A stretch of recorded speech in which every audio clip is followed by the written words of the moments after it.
Good afternoon, good evening, good morning, depending on when you are watching this. Or if you are watching us live, then it's a good afternoon to you. I'm so excited to be joined here on Fan the Flames Live with Gayatri, or by Gayatri. She's going to share with us a little bit about her journey, but also this idea of being a guide to the sacredness of sexuality. And there are lots of questions that jump into my head as soon as I kind of begin thinking about that or saying that. And some of those questions are sort of like, oh, well, what is that? Is that, what do we mean by sexuality? And is that about sex and sexualness, or is it about intimacy and about love? Or is it about heart and what that means? So there are all these kind of ideas that come cascading down all at the same time, whilst I also recognize that there is something really interesting here when I think about fanning the flames and I think about this idea of sexuality and that energy that comes from this and that kind of aliveness that's there. So I'm going to stop talking for a moment and allow you to introduce yourself and begin sharing some of your thoughts. Yeah, great. Thank you, Robert. And yeah, thank you everybody who's here. And I love the way you've unpacked all those possibilities. And for anybody who's watching and listening this moment, I just really invite you to feel in your body like what happens to you when you hear that word sex. It's like sex is the most fundamental, foundational aspect of existence. Not a single one of us would be here without the act of sex taking place. And yet, for many people, it's still an incredibly taboo subject that has a lot of confusion, shame, charge around it. So, you might feel a bit like, contracted and like, oh my God, what's this going to be about? Or you might be really excited and feel that kind of thrill of aliveness, like, oh my God, somebody's going to talk about sex. Or you might be anywhere in between on that. But there is probably no other word in the English language that brings up quite so much charge for people.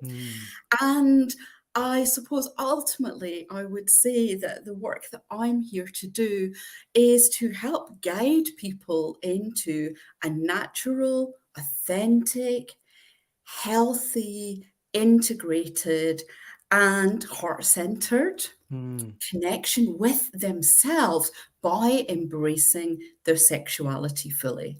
So I have this belief that how you sex is how you do everything. And if you really want to make enormous change in your life, you can start with how you relate to your own body. And that is a very, very potent place for transformation.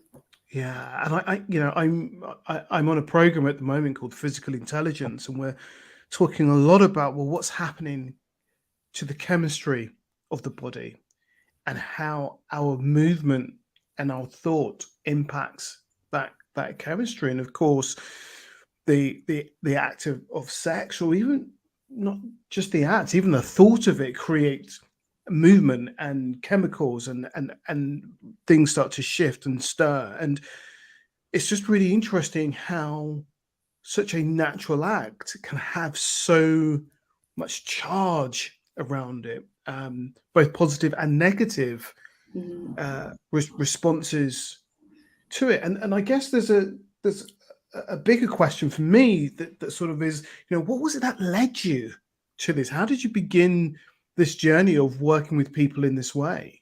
Yeah, thank you for asking. So about 10 years ago or so, I became very fixated on discovering what was my purpose. And we probably met just around about that time when I was working as a coach, and that was a connection that we had. And, I really loved coaching. I loved working with people. It was very much about embodiment then also. But I had this feeling that I hadn't got right down into what am I here for on the planet. I knew stuff that I was good at, and I was getting lots of great feedback from people, but I kept hearing people say like, now I've discovered my purpose. Now I know what I'm here for. And I was thinking, yeah, this isn't me. It's not in this coaching environment. I know that. So I set off in this journey of self-exploration. Like, I really want to discover what it is. And I explored it in lots of different ways. I was going on courses, I was doing vision quests, I'm doing this and that. And I kept coming to something that felt like a locked door. There was, in my mind's eye, there was this locked door, and my purpose was on the other side of it. Mm. And I had this like kind of suspicion inside of me. It's like, oh, it's going to be something to do with sex. Because that's often how we treat our sexuality. It's something that's done behind closed doors. Mm. Yeah. And I knew that that actually just wasn't really true for me or how I wanted to live. In fact, I was always an incredibly sensual being. I was always very in touch with my body. I had a capacity for experiencing a lot of pleasure and aliveness and bliss. And I mean, I thought that everybody could do that, but I realized over time that in fact most people can't. That through the experiences of life, through the messages they've received about themselves, their body, their sexuality, their joy, whatever, that it created an armoring around Mm. them and limited their capacity to truly be in pleasure. And so what I came to realize through all my explorations, and my spiritual path is one that really embraces the body, and the sacred art of Tantra. And through that practice, I came to realize it's like, wow, just who I am and how I am in my naturalness and ease is like already a potent gift for Mm. people. And what had stopped me was a fear of judgment, actually, feeling that people wouldn't understand what I was offering, especially as a woman, you know, because prostitution is the oldest profession, as they say.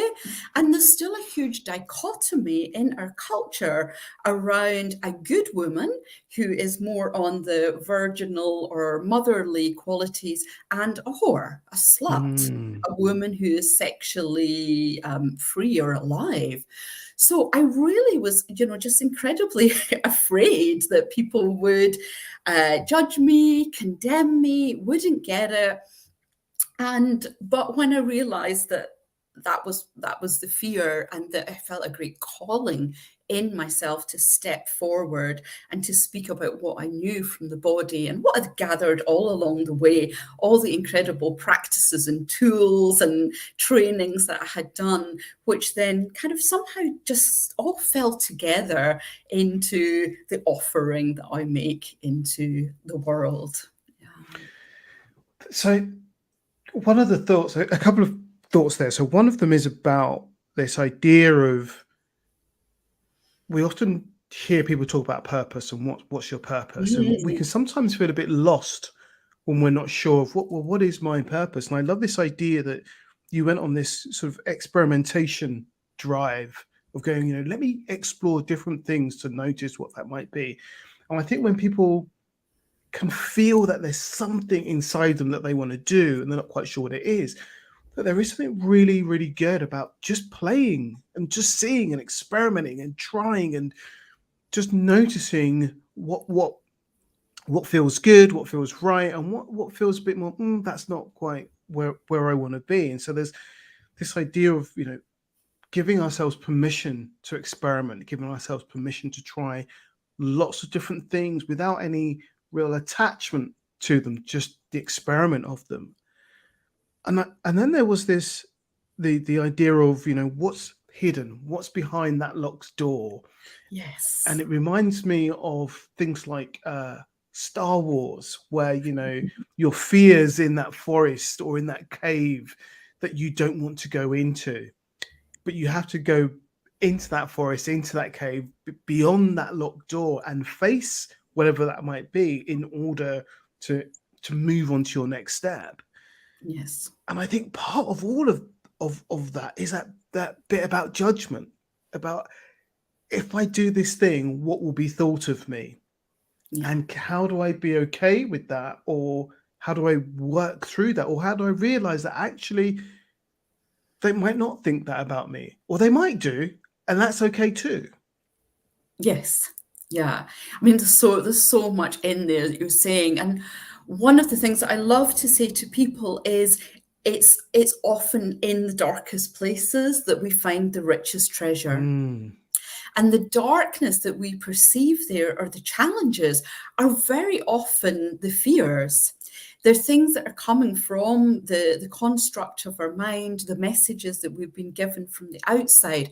But often, once we actually get there and we arrive in the moment, we suddenly realize that there's so much aliveness Mm. that's contained within it.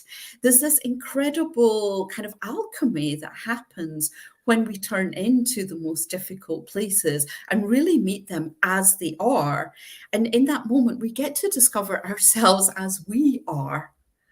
Yeah. And something just becomes unlocked in that moment. It's so extraordinary. Well, it's a bit like we open the door, right? It's like, so if we've got something that's behind a locked door, when we open that door, we're letting it out into the world. And, we take off the armor that hides the self, and the self is exposed to the world, and people can actually see what we do. And I think there's something, you know, we often hide our gifts. We hide the things that we're naturally talented at. Not always, but often we can hide those things because we're going, will the world agree? What happens if I don't do very well at this? Those judgments about all those fears about success, the external judgments, all of those things kind of pile on top. So often people don't open the door whatsoever. They just kind of leave it closed. So they might peek from Yeah. time to time, but there's something really beautiful about embracing that door, embracing that darkness, and really stepping inside and going, so what is here for me? Yeah. Yeah. And ultimately, I feel that that expression of purpose is about being myself in Mm. the world. Often we imagine this purpose is like this very external thing that we're going to do. But for me, what I've discovered and what I really like deeply feel in myself, and that is, if I can feel it in myself, it's accessible to every other being, is how can I show up in this world most fully as myself? And I find it extraordinary when I'm sitting in workshop spaces and there's people who've paid to listen to me speaking. And, they say to me, oh, thank you so much, Gayatri. And I say, no, thank you, because I'd look pretty foolish if I was here on my own, just doing this thing. But it's like, I need that space in order to bring out what is inside me and share those gifts in that way. Yeah. And the fact that it's a benefit to other people is just a real bonus. But it also makes me think about this idea that often we think about what we have as not being beneficial to others, as not being wanted or needed by others, so we don't share it. And when I particularly think about the idea of fan the flames, is this idea that little thing we have is so needed in the world, Yes. but we don't quite recognize it, so we don't fuel it. And it's by just recognizing that actually being you and fully you is needed in the world. And I really like this idea that our purpose is to be fully ourselves. And as we lean more and more into, well, who am I? That unlocks that who am I being and what am I here to do? But we're Yes. so caught up in, who am I supposed to be and what's my role right now? Yeah. And what does success look like? Mm. What does achievement look like? What does being a worthy human being look like? And yeah, our culture is still very oriented towards that external active doing place, the kind of yang aspect of culture, and not so oriented towards the beingness and the receptivity of what moves through me and how present can I be to that? How can I be a channel of life rather than trying to channel life into something that works for me?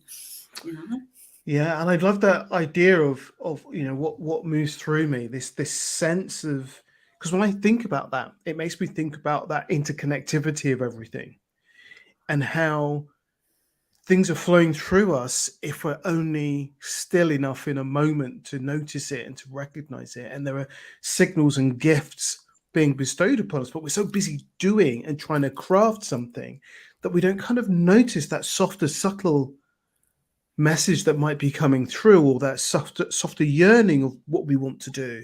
So there's something really interesting about the stillness we can create to notice what's coming to or through us, and then working with that and bringing that to life, as opposed to making the thing that we think we're supposed to be making to create success. Yeah. And actually, what you're describing as well is also has an absolutely parallel path in the way that I work with sexuality. Because in fact, so many people are caught up in how they should sex and how they should be doing, or what a man looks like in sex, what a woman looks like in sex, that they're not in a space of receptivity, of actually noticing, how does this moment want to move? How can we dance together in these energies and let playfulness and innocence and curiosity be our guides? So it's a completely different orientation from this is what it looks like. These are the acts that we must engage in order to know that sex has happened. Yeah. And again, one of the ways where people become so limited in their actual capacity for pleasure, joy, bliss and expansion, because they're just running on a script of how it should go, and they miss everything else that's along the way. So this is really interesting, because this really makes me think about how we do everything. I mean, you said how we sex is how we do everything. Yeah. And I kind of laughed at it in that moment. And as you're speaking more, I'm kind of going, wait a minute, hold on. There's something really interesting here. In that how we do anything is how we do everything. And there are sort of moments in our experience where we can go, wait, how am I doing this? And am I doing this from a place of me? Or am I doing this from a place of expectation? Am I doing this from a place of external? And I think about, you were talking about the dance there, and I was thinking both about social dancing, but also about the dance in the coaching session, and how when we're in a coaching session, especially when we're quite new to coaching, we can get really rigid and be kind of, well, this is what I'm supposed to do. And anything outside of that, I'm going to pull it back into this thing. So we get caught in this box, and we can get frustrated about, well, why is my coaching not flowing? It's because we're caught in this rigidity of what we're supposed to be doing. And it's the same with social dance, that once we understand the mechanism, or the aspect, or the rules of the dance, once we get, all right, so this is a move and this is a move, and then we go, wait a minute, I can throw all of these together in any way. And then the more responsive I am to the person I'm working with, the more I can, they like to be spun 3 times, and this person likes to be moved in this way. Oh, and I like to be turned in this way. And then we start to almost share that choreography together. Yeah. And we start to experiment with it and go, oh, okay, well, no, this, I like to move this way. I like to do it this way. I like these questions. I like the space to be held in this way. And we start to move away from this rigid form and back into that space you spoke about earlier, this experimentation, but also getting closer to the, well, who am I in this? And what's my true desire here as well? Yeah, beautiful. And ultimately, just as in coaching, when everything suddenly falls into place, we move into a flow state. Where the experience becomes timeless, where it's both relaxing and incredibly energizing, when we just feel completely alive to the potential of the present moment. It's exactly the same. Yeah, and I think there's something, the present momentness about it, and how we stay in the present moment and not allow ourselves to get caught in thoughts of what should or shouldn't, and all right, what's my next question, or what's my next behavior or move or action, but how do I stay in this flow and allow this this weave, this dance to continue and to exist. And perhaps, well, that's an interesting thought. Perhaps that's my job. My job is just to keep this flow in flow. Oh, Yeah. that's a nice new thought that's just popped into my head. And within that, I also really want to highlight the beautiful dance that is between structure and spontaneity, between form and flow. Because when we go too far one way, we become rigid and fixed. But if we go too far the other way, we lose the container that helps us to flow into. And so one of the gifts of Tantra actually is in bringing these two seemingly paradoxical states into a place of emergence and melting. It's not one over the other, but being able to bring both together. Because sometimes people can just really throw out structure and form as well, and just like, I want to be in the moment. And it's like, yeah, but that moment is also contained within something else. And especially when it comes to relating. Yeah.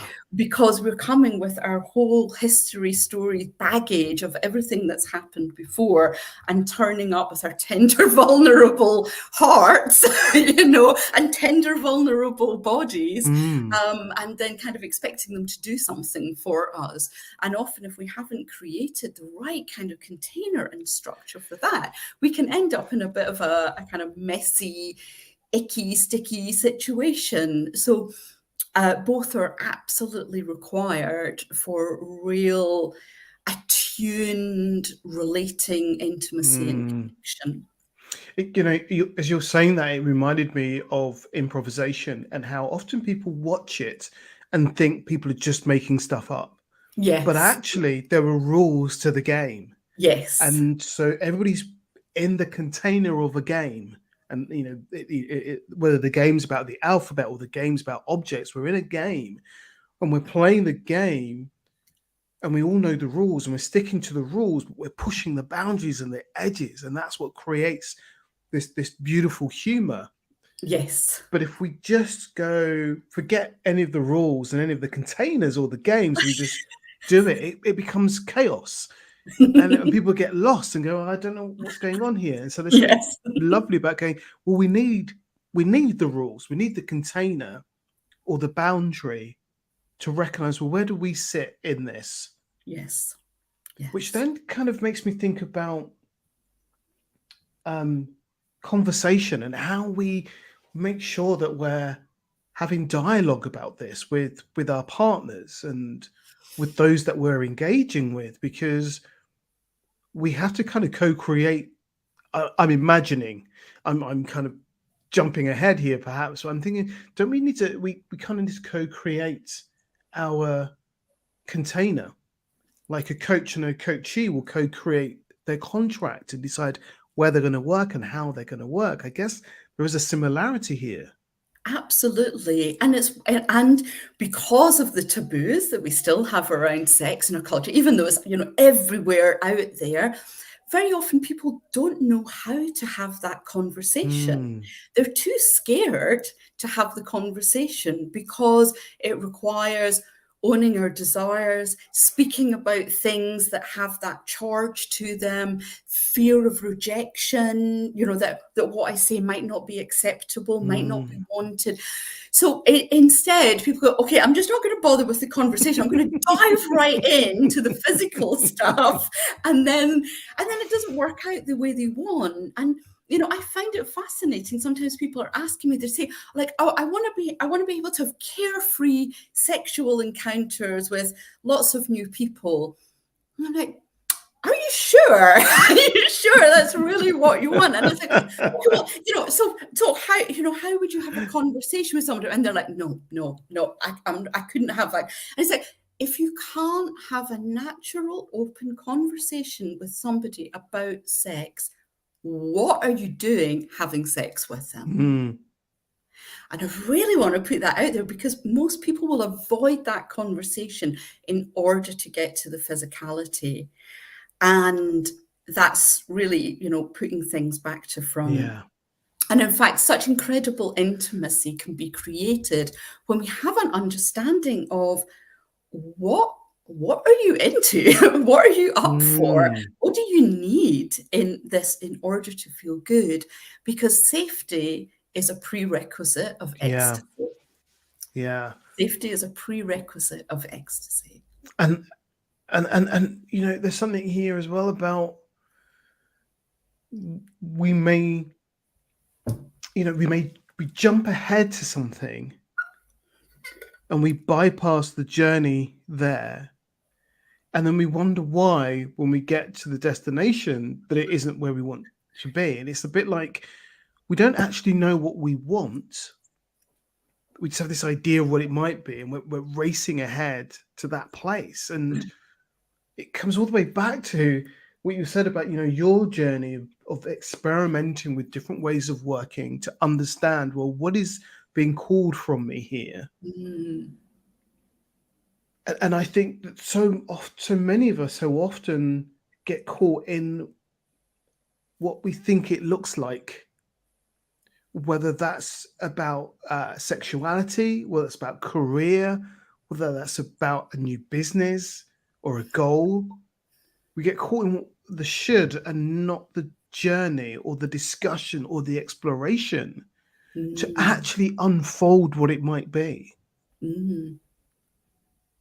Yeah, absolutely. And part of that also comes from the disconnection from the body itself, because those constructs are often coming very much from the mind, from a Mm. place of imagination, or from, you know, what we've picked up around about, you know, what a proper person looks like in the world. And when it's not connected to a feeling sense of, well, what's actually going on for me in this incredible body as I engage with that, it's very difficult for us to get a real barometer Yeah, of what is yeah, good for us. And actually, yeah, our sense of what is really good for us in life comes from the physical barometer of our being. And mostly people don't get in touch with that until that barometer goes out of whack in yeah, some way. Yeah.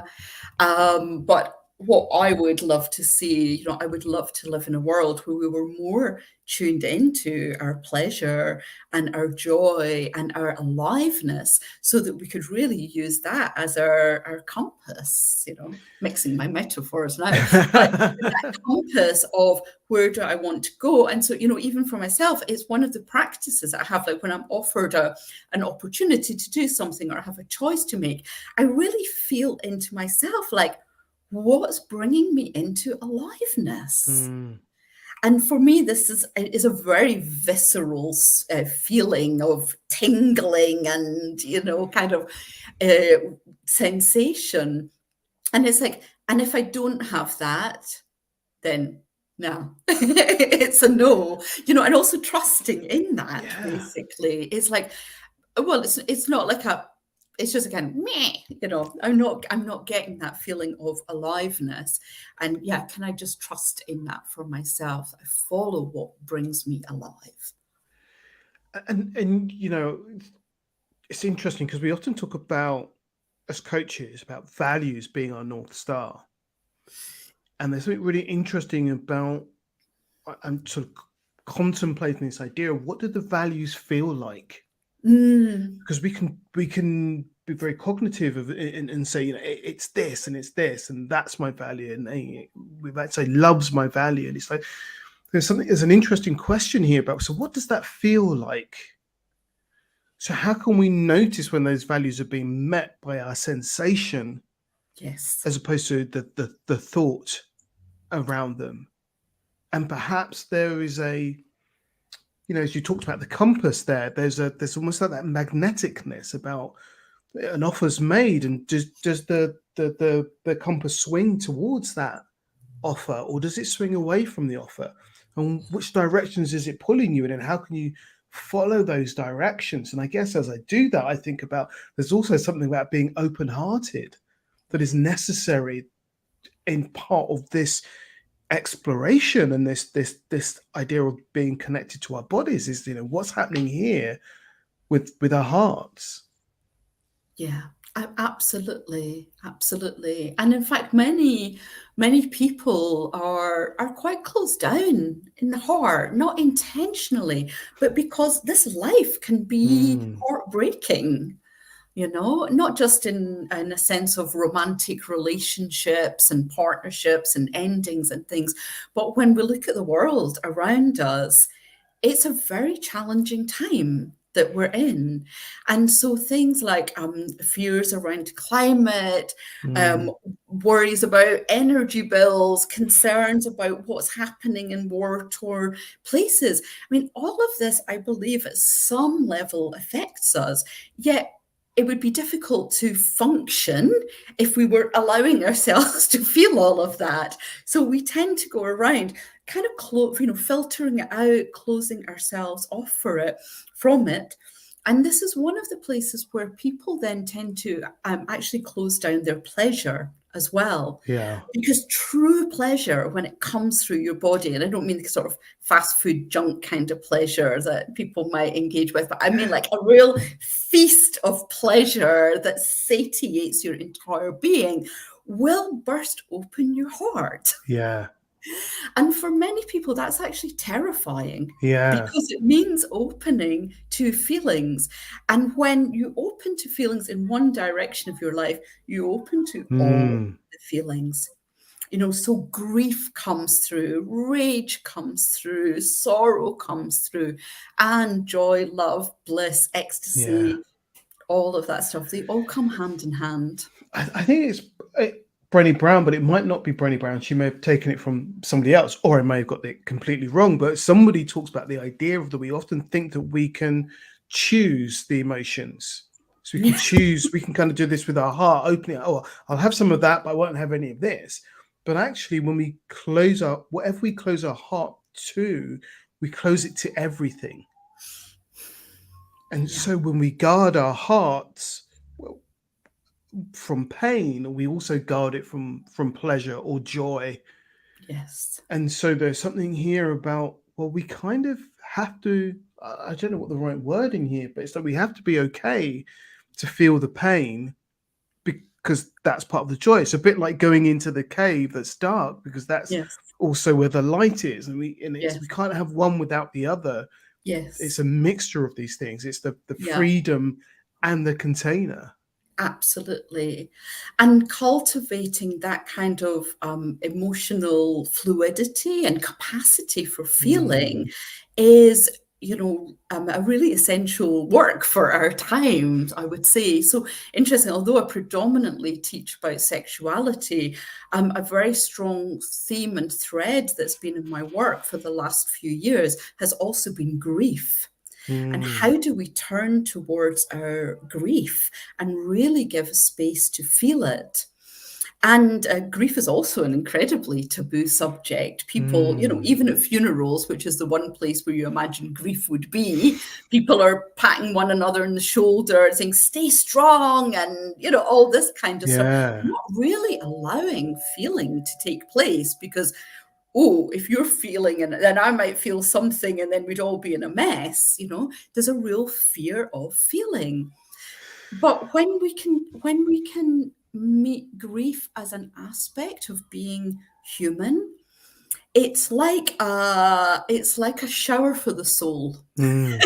And it washes away all the residue of anxiety, darkness, depression, even that's in the system, and just as allows us to come back into the shining light of our being.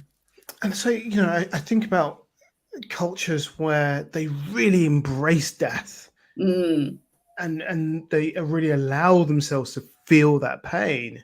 I also think about cultures that sort of embrace it and feel the joy of it. So, yes. I've been to sort of Caribbean funerals where people are laughing and joking and then they're crying and wailing, and it's Wailing, all, wailing. and it's just like it's just a real kind of, I'm just going to embrace this all and allow it Yes. all to exist. And then there are other spaces where it's all contained and stifled, I guess. And when I think about, the body, when we stifle that stuff in the body, then it becomes stuck and stagnant and toxic, and then I'm imagining produces lots of other challenges and issues later on in life as well.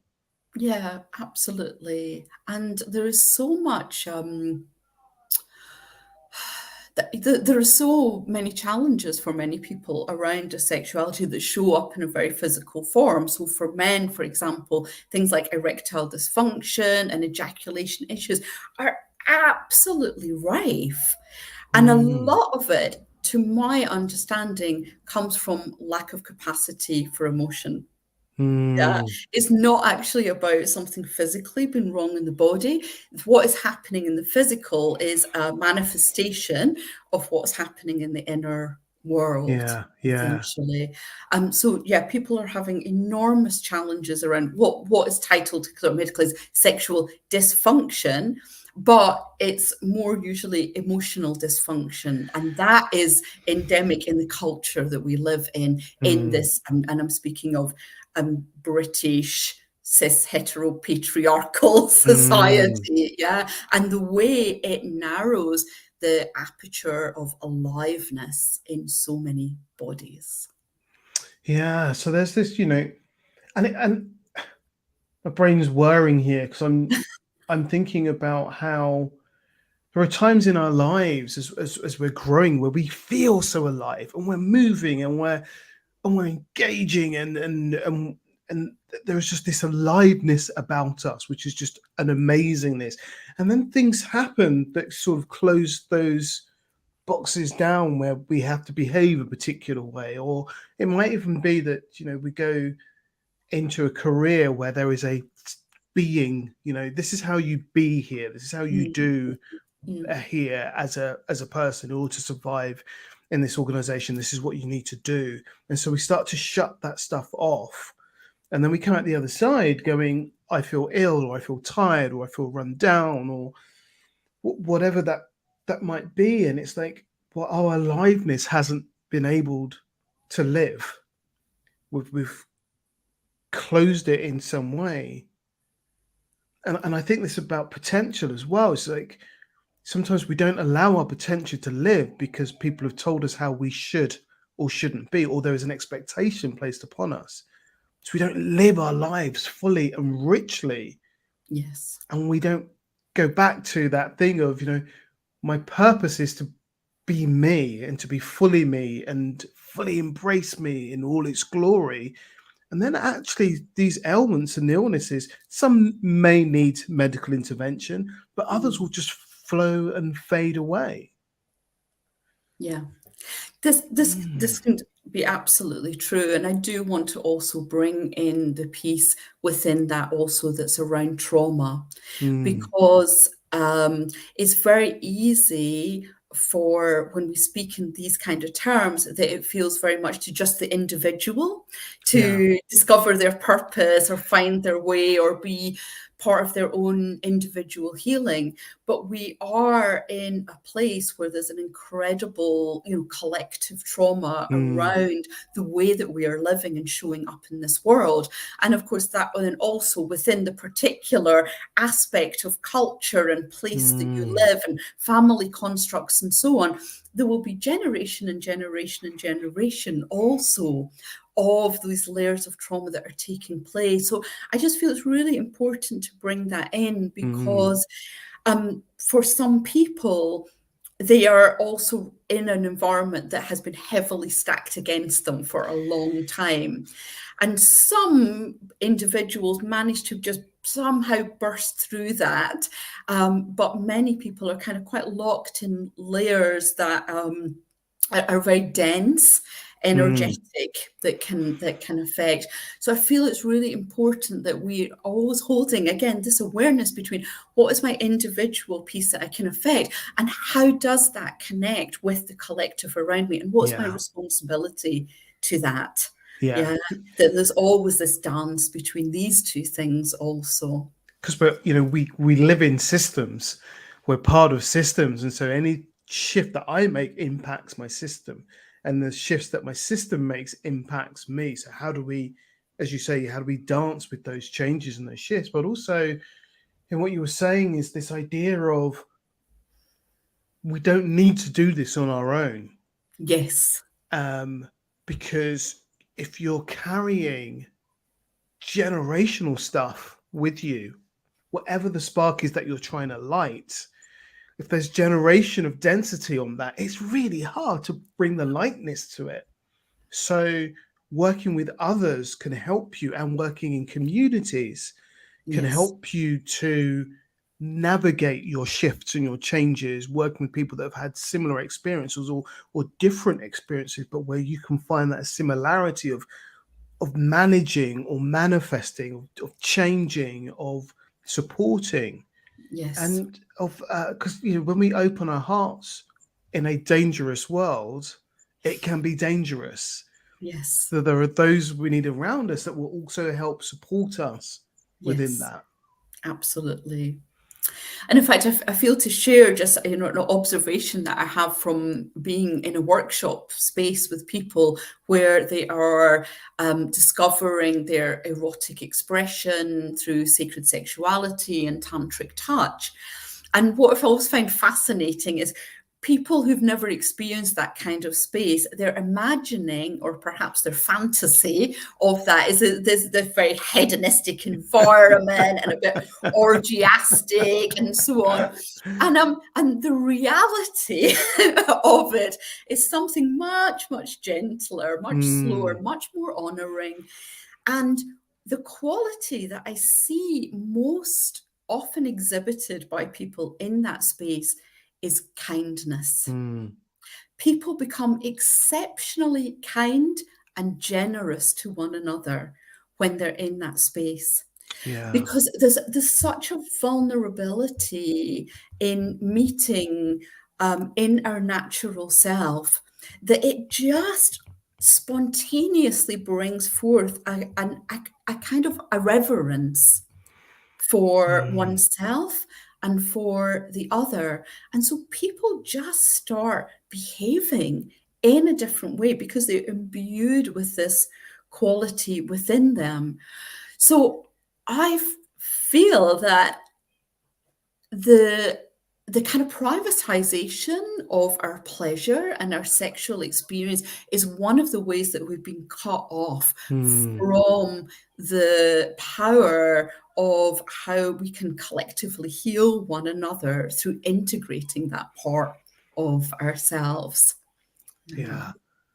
yeah. That's fascinating, isn't it? That this idea of we come together in an intimate way that creates a kindness and a generosity and an openness and a sharing.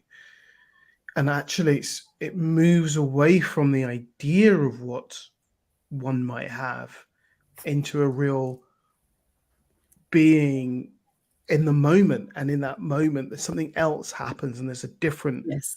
connection that takes place. And this it kind of also reminds me of people talk about some coaches who are really hard hitting and tough and but when you meet these coaches, actually, there's so much heart and care in them, and you kind of go, oh, there's this image I have of you, but when I meet you, there is this generosity and this kindness and this love that's there. And I guess there's something about we have to kind of meet it to know it.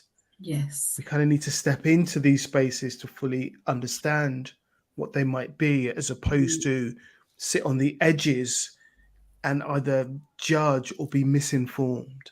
Yes. Yeah, absolutely.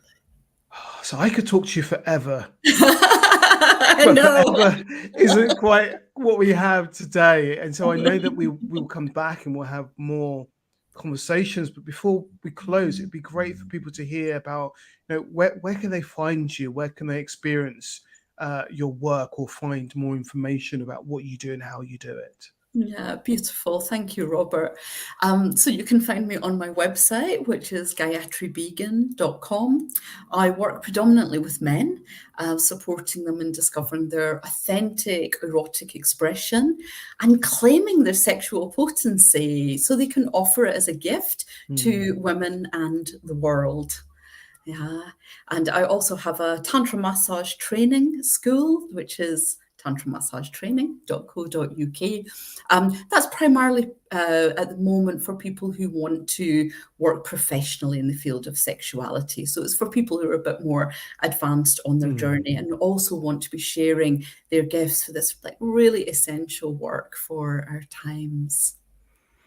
Well, it's been an absolute pleasure sharing the space with you. Thank you so much for joining me, and I look forward to our further conversations. Thank you so much, Gayatri. Yeah, beautiful. Thank you, Robert. Big love.